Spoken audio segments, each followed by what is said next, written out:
Hello, everyone. Welcome to Click Moments, where the right information at the right time is a portal from where you are to where you want to be. And I'm your host, Beth Orr. And you'll notice I'm not in my apartment. I'm actually at Lake Centilla, North Carolina, which is a little less than 2 hours outside of Asheville. And I'm here because a friend of mine and I are going to be leading a retreat next August. And it's all about play. It's all about being big kids. And we thought, you know what? Let's come here and do the retreat. Let's make it happen. So for the last 3 days, we have been seeing what it would be like to do the activities that we will be leading next year. I'm leaving in a couple of hours.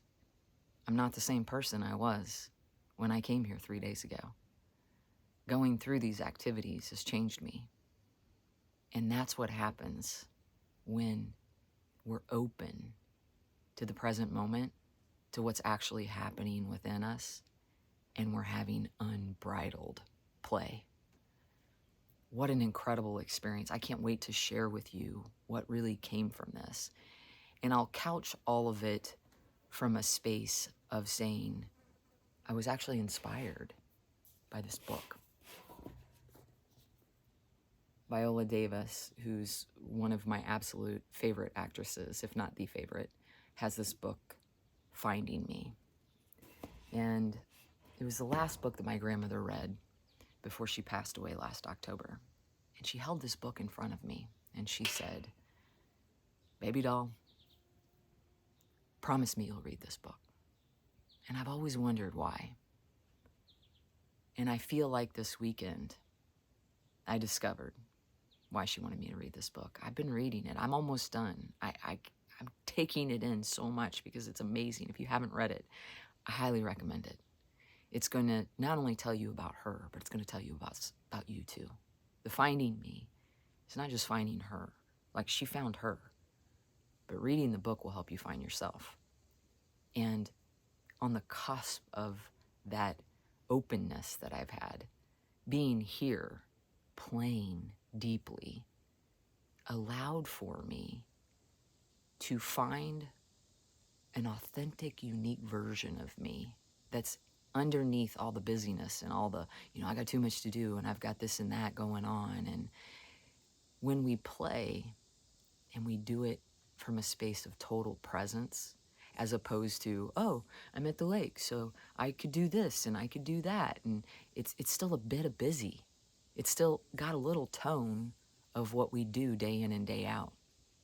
But when you go somewhere and you say, I'm just going to listen to what wants to come out, what wants to be, what that part of me that just enjoys presence, that part of me, that's the part of me that I'm going to let have some time here and then see what that experience is like when you're fully dialed in to your emotions and to a space, and just it's so curious as you start to take things in from that lens versus being this very transactional, using something or seeing things as something that you do. Instead, when you have this stance of being and observing, it tells you something about yourself, how you see the world, tells you who you are. It tells me what parts of me I want to accentuate. Recently, I had an opportunity to see parts of me that I was like, I want to understand where this comes from. This seems like a deeper place that doesn't make sense with now. I want to understand this more. And in the absence of getting direct feedback, I was like, you know what? I'm going to have to kind of dive into this. And that's what play does. It actually, in the framework of something that you have going on, any kind of issue or problem or something that you're exploring, it seems counterintuitive to not work harder. But when you actually don't work harder and you actually play from an intentional lens, it tells you something about yourself that shifts how you view this larger problem or issue. It also gives you information that really helps you make sure that your life is aligned in a way that brings out the best in you. So, some of what I did when I first got here, and this is part of the revelation. I've got really important notes. I've got little Post-its here. I love like notes, Post-its. First thing I did was slow my pace.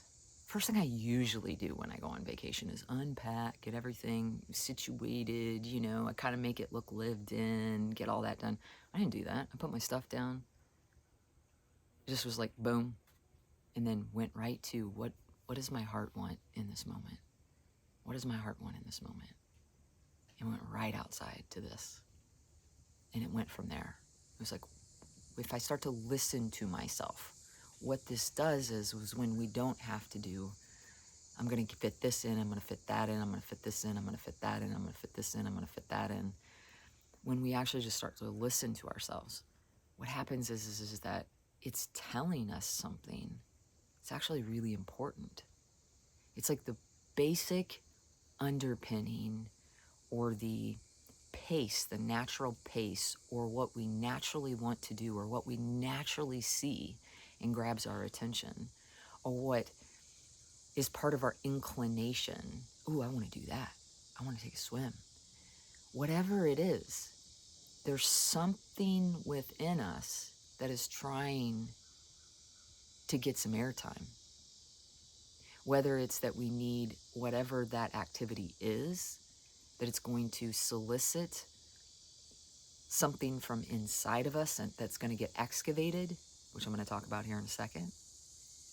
Or is it a specific type of relaxation or something that is being called forth? But the first thing I did when I got here was like, slow down your pace. Just start to tune into your body. Listen. Take away, like I put my phone aside, and I did not pay very much attention to it at all. I didn't look at social media, but maybe twice, and it was just because of things that I needed to follow up on directly. But I was like, just let this stuff go. Just get into the pace, because it's a commitment to ourselves to do that, to actually release other people's expectations, because that's why we stay tuned in. But we just, what if we just tuned into us, right? So what I decided quickly was each morning I wanted to go out and kayak. That's uniquely me. Some people might want to sleep in. Other people might, want to sit out on the deck. Other people, may want to just sip coffee inside. I'm a coffee person. But the first thing I wanted to do, I got a half a cup of coffee, and then I was so excited. I wanted to be out on this lake by 7:45, because it was fog, and that fog and that mist was just hovering over the top of this water, just really thin, just going over the top, just billowing. And what that does is it puts you in a space of total presence. So I'm out there on the lake. Nobody's on this thing. I mean, look at this thing. It's pristine. It's the number one unspoiled lake in North Carolina, but quite possibly in the country. It's gorgeous. I even hesitate to tell you, but because I love you and I want you to experience this experience, I'm sharing it with you. So I go out on this lake, and the first thing I do is I don't want to be anywhere else. It's so quiet. It's so pristine. It's this aqua bluish green color. It's like the heart chakra is mixing with your third eye. It's like those colors come together, and it's just this gorgeous color. It's mesmerizing. So it grabs my attention. I don't want to be anywhere else. This is where presence, it demands your presence. Like a place like this demands your presence. So I'm out there and I'm experiencing the fog rolling. I'm listening to the silence. I hear the underbrush. I actually found, like, there's deer along the shoreline that I found relatively early that I got to experience almost every morning. Like, I know their spot. I know their home. I go by, you know. Found my cove, and this beautiful cove is, it's like 260, and then the back part is open and it goes towards the mountains and it looks like Hawaii. It's just gorgeous. And I'm just present. Eventually, after I'm sufficiently connected, I just close my eyes. I always do like 5 to 10 minutes of a meditation, meaning I'm just quiet. I'm just quiet. I'm actually not even, like, normally you're shutting off thoughts, and, you know, thoughts come on, you shut them off. Thoughts come on, you shut them off. Here, all I want to do is just feel, like, smell, listen, get present, stay in the space.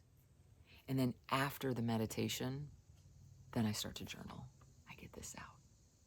I take my little pen, my pen my grandpa gave me, open it up, get it out. Julia Cameron in The Artist's Way talks about how, you know, you get out in the first, like, 30 minutes of the morning, you get out, like, all the junk. And I didn't have a lot of junk in the presence, but I did have some. It was interesting what comes out. And then the real stuff comes out, the good stuff, the stuff that you're like, oh my gosh, this is important. This feels really good. One of my revelations, and that's why I have the notes out, one of my revelations was Gabby Bernstein talks about obstacles or detours in the right direction. And it's like, sometimes if you ever, like, sometimes when you have things go on and you're just hitting roadblocks and roadblocks and roadblocks and roadblocks. And sometimes it's just, it's not it's actually meant to be something that you overcome. And there's a little bit of an excited anticipation usually when it's something that I'm just supposed to overcome, like a curiosity. And I'm like, oh, that's interesting. I've got to figure this out. But it's not usually really stressful.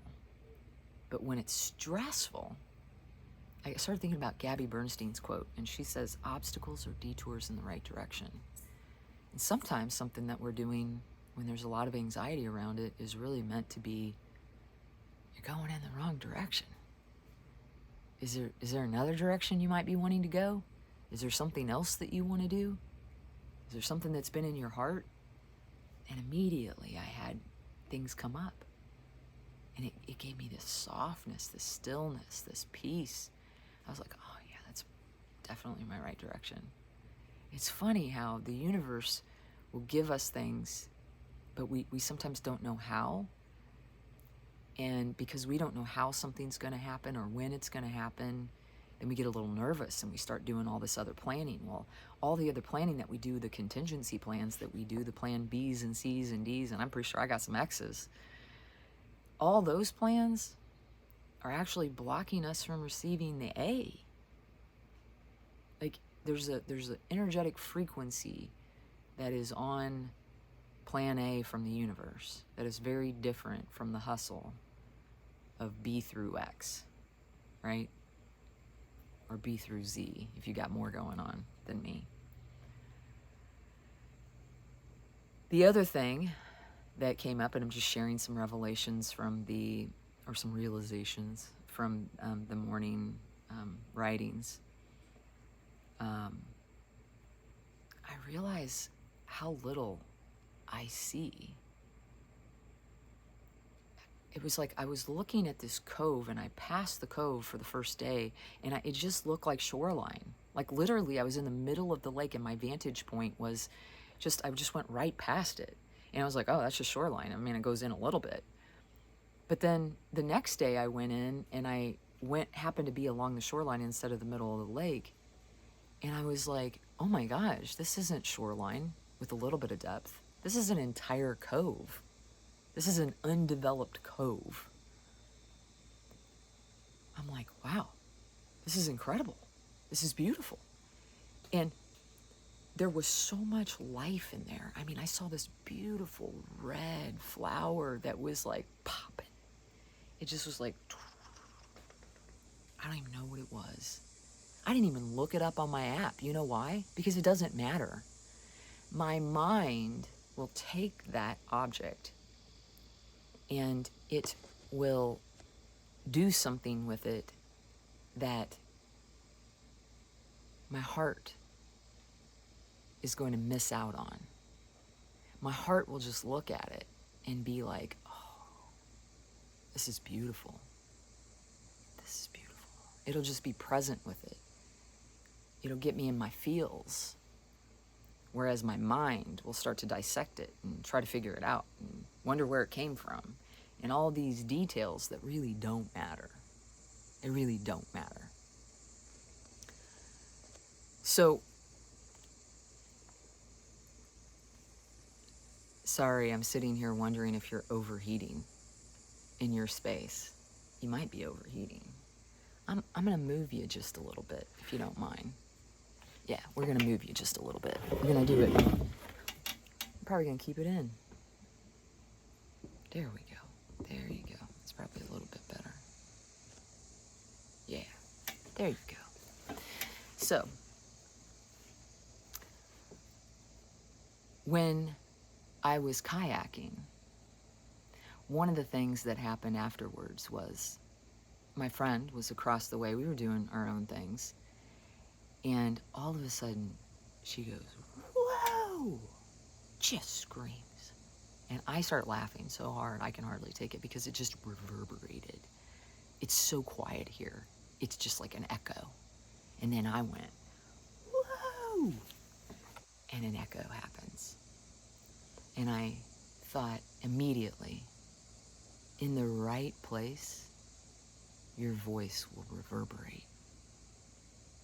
How many times are we trying to have a voice or have our, what we're saying matter?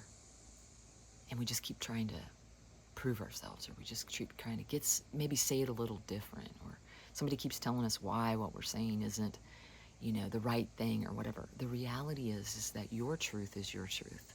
And if somebody else isn't listening to it or is trying to tell you why, that it's not important, in the right place, your voice will reverberate. And I would also add that hopefully theirs does too. It's never about just you. There's always two of you. It's a mutual relationship, right? So the kayaks were amazing. And today, what happened is in addition to the kayaking, you'll hear the birds, by the way. Animals are all over the place. They got all kinds of things to say. They're just chattering and telling us all kinds of things. Today, though, I come back, and part of this experience that we're doing, we wanted to do floating. So it's like a soul cleanse. Laying in the water. And if you were a kid, when you were a kid, you were like floating, and I don't know about you, but I would just just hold your breath at the top, and then just take little shallow breaths, and it would allow your whole body to stay buoyant. So I did that. I was in the lake and just experiencing the buoyancy, just putting my face to the sun. It's decadent. It's just like, oh, this is beautiful. And as I was doing that, and I was just following my breath in and out, I just had this total peace, this total emptying. I could just feel the waves. It was like naturally the water inside of me. It's like I became one with the water. And I wasn't thinking anything. I wasn't trying to do anything. I wasn't even trying to float. And what I found is that I was more buoyant and I was floating more the more I went like this. So when I would raise myself out like this, I actually was more buoyant. But when I would put my arms in, I would sink. I was like, wow, that's so interesting that it's more expansive. Like you can do more when you put your arms out like that. You're more expansive. But when you close yourself in and you're constricted, you sink. I was like, oh, that's certainly a metaphor, right? And it's always important, I feel like, what happens in nature, because we're just nature. We think we're some higher whatever, and of course we have consciousness, which gives us an inflated sense of self, right? But nature always has something to tell us about the essence of us. And so that's the part of us that is satisfied, that is whole, that isn't striving for anything. There's nothing to want. I'm not trying to get anything. I'm just in my natural state. And that's when the mind is just comfortable.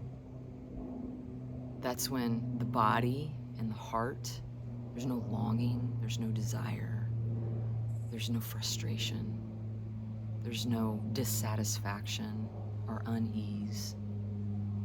You're just, everything's just one.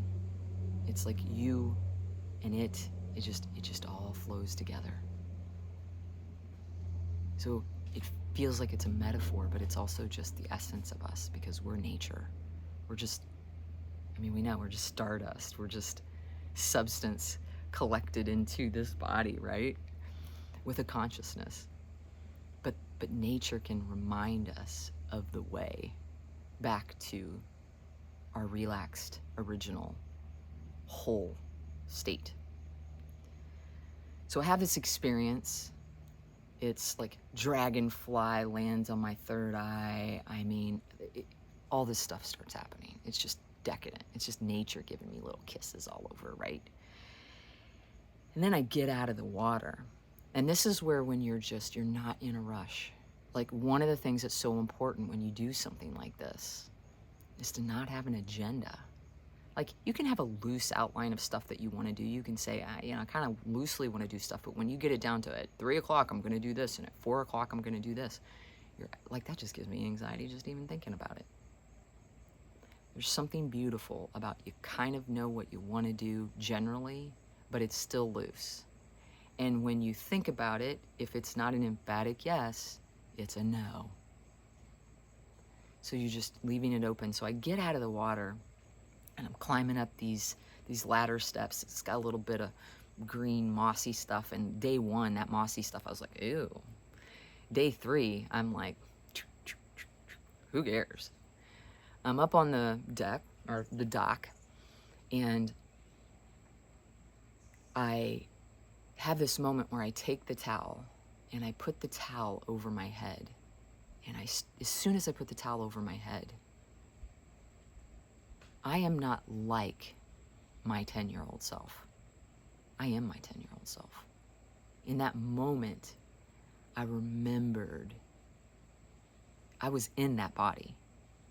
I was like, I felt my feet on the hot concrete. Now, mind you, I had forgotten earlier my shoes, and I almost went back up and got them, and I was like, no, I'm going to take the hot floor, the hot ground. And it was for this reason. It was part of an entire immersive experience. So I'm on that dock, and my feet are on that hot dock, and all of a sudden, I'm like, yes. Got that towel over my head, and I feel like that 10-year-old me. My long hair, my swimming suit on. I'm in front of the machine. Got the towel wrapped around my neck, and I'm in front of the machine, and am I gonna choose strawberry, orange, or grape soda? Because it's break time. The adults are swimming.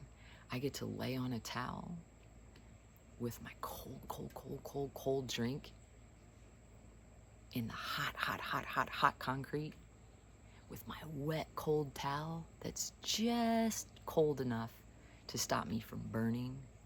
And I get to have that satisfying experience. So as I'm on that dock, I feel like that 10-year-old version of me.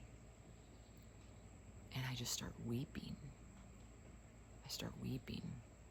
I'm connected to that me. How many times in our life do we connect purposefully with our inner child because we think that that inner child needs comforted? And sometimes it does. But how many times have you actually asked yourself, what if the inner child is trying to reach out to you and they don't need comforted?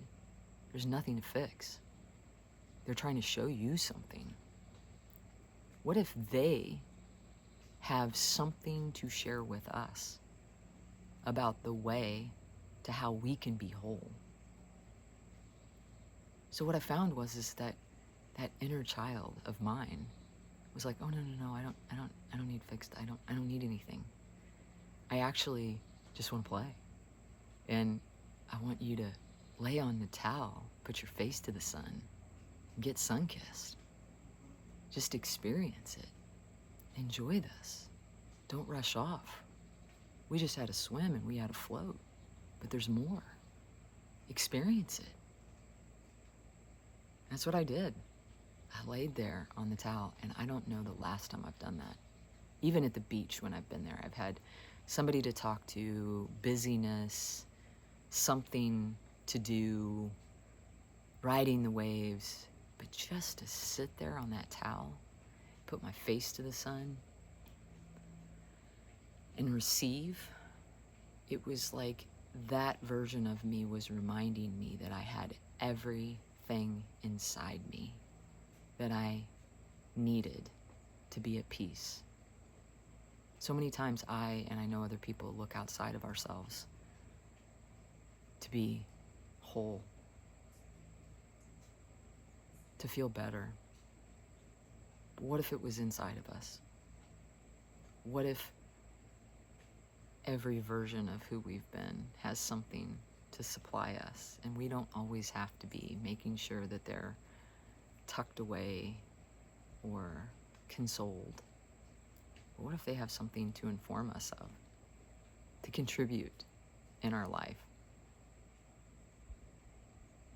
I found so much peace inside me in that moment. So much happiness knowing that I can find that all within me by interacting with all this, just with nature. I did the same thing on a hike. I had a hike that I took yesterday, and it was like going through all of my senses. Every few minutes I would go through and I'd be like, let me smell intentionally. What do I smell out here? What do I see? Ooh, look at all these little mushrooms this size all over this log. Oh, it's beautiful. It's like a whole other ecosystem. It is. What do I hear? What do I feel when I'm there? All of it. Just taking it all in, right? And it's like when I'm done with that experience, this is why we say when we go into the forest, we feel one way, but when we come out, we feel different. It's because it settles us. It brings us into our body, and it's in our body that we recognize we don't need to actually go very many places. We make it way more complicated. Searching, maybe we search so much outside of ourselves because we're searching outside of ourselves. So it's like a constant hunt because we're not looking at the source of where we can find what we're looking for, which is within us. And nature allows us to have that reflection. It's a mirror, right? It allows us to have that reflection. So it's interesting. It's like sometimes it feels like in that gentle reflection that it also allows for a gentle release. So many times in my life, I've taken a very, I got to do this, and, I got to, even healing can be like that. We got to do this, and we got to do that, and we got to excavate it, and we got to get it out of us. And there's a time and a space for some of that. But I'm also finding that with enough awareness and insight, once we have information that we need to make sense of our experience, there's a lot of value to releasing the next level of what wants to come up and out with a gentle release that can come from presence. We'll know once we have awareness about what our triggers are and what's going on inside of us and patterns that we have and all of that. When we have awareness and we're actually present with nature, it's almost like that then starts to percolate, and it gets down inside of us, and it brings out of us that thing that we are looking to excavate next. But it's so kind. It's just so gentle.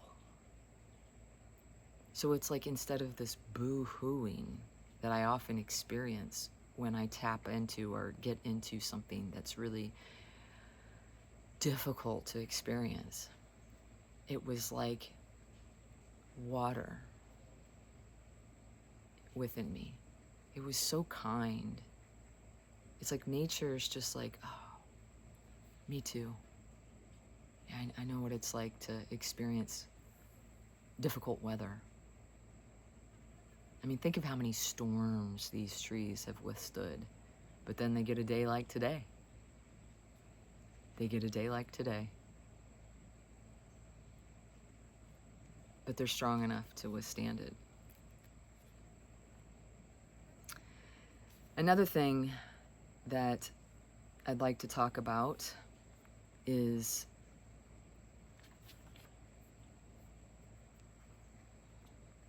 really focusing on just the presence of the moment. So at night, it was like all I wanted to do was, once I supplied myself, once I, got done with dinner, I was like, I want to go outside at night on the dock. And by the way, if I get up because there's a bee, it's just going to be part of this. The little animal's got something to tell us. So at night, I would go out on the dock, and it would just be, the sky would be lit up with stars. And maybe there'd be a couple of boats, but the boats, what was really cool is like, imagine this whole thing being lit up with light, and it's completely dark, but then this is just lit up with light, and the stars are just up. Oh my gosh, that's decadent. And all the crickets are out, and all the little night creatures are out doing their thing. It's spectacular. Just to receive that, to see the shooting stars, it all says something to us. A shooting star to me says something different than a shooting star to you. Do you make a wish? What do you wish for? What comes out when you wish for that thing, right? Sorry, I'm just kind of moving around to give the bees some space. But it's always like a dance. Instead of trying to get something done and tackling it like that, it's a dance. And it reminds me, in all of these activities, like I feel so rejuvenated, so focused. It reminds me that when I'm do, that's not the essence of who I am. Now, excitement and bursts of excitement, that's great. But when I feel, that's not the rested me. That's not the calm me. That's not the me that can respond the best version of me, right? And so it reminds me that healing can look like play. Healing can be becoming honest with the essence of who we are. Healing doesn't have to hurt. It can be something that washes through us and out of us, that naturally comes up in a very gentle way, and then just goes away. The more we laugh through it, the more we allow it to come through us, the more we release that information and get it out of us, we accept it, we don't push against it. It's like right now, I just feel empty, but in a good way. Like I feel like there's all this space, and I also just feel soft. I just feel soft. And I feel whole. It's like I do authenticity work, and it's like, how can we be authentic when we're not the whole version of ourselves?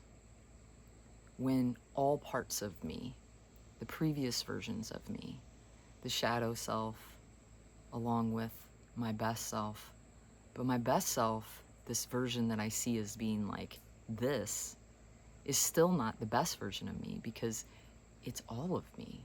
I'm whole. Those parts of me are reconciled. But my filter is one that is of this higher self. And it's almost like those earlier versions of you rise to this level when it knows a new lens as you take in more information. And why we do this and why we experience this and why we don't tamp it down is because otherwise it's just there rattling around. We all know what that feels like, to have it all rattling around in there. We don't want it rattling around in here. We want it outside of us. We want it known and seen and for us to be aware. And I think play, when it's purposeful, when we're present, can really facilitate that coming out of us. So I'm going to look at something here as we end, just to make sure that I've covered it all. I think I have. So my friends, I'm encouraging you to play. Not with a time frame, not with an agenda. With a playmate, if that playmate is doing their own thing. But otherwise, I just encourage you to tune into yourself. Allow yourself to experience nature, to feel loved by the divine, to feel part of this universe in a different way.